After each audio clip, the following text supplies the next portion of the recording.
Jonathan nous demande ceci: j'ai réservé un vol sur une compagnie low cost pour un aller-retour à Lisbonne au mois de mars. Or, nous étions déjà confinés. Je souhaite donc un remboursement. La compagnie refuse. Ai-je un recours, nous demande-t-il. La compagnie, Jonathan, doit vous rembourser si vous le demandez, d'autant plus que ça reste un cas de force majeure. Elle ne peut pas vous le refuser. Mais quand on est dos au mur, comme semble être Jonathan, on fait quoi, Valérie Bonnette? C'est quoi le dernier recours? Est-ce que la justice, par exemple, ça peut être la solution? Bon, alors d'abord, il faut vraiment pas faire d'amalgame entre toutes les compagnies aériennes, low cost ou pas d'ailleurs. Certaines appliquent exactement la réglementation, d'autres un peu moins facilement.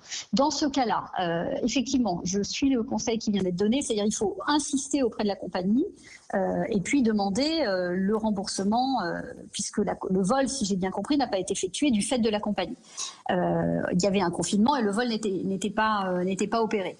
Donc, on insiste auprès de la compagnie, on demande l'application effectivement des règles.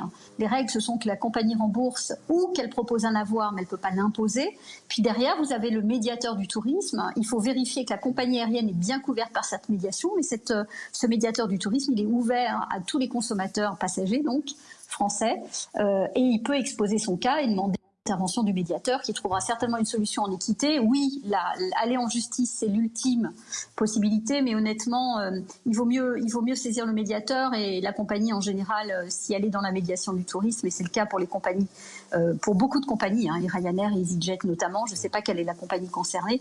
Voilà, donc voilà mon conseil.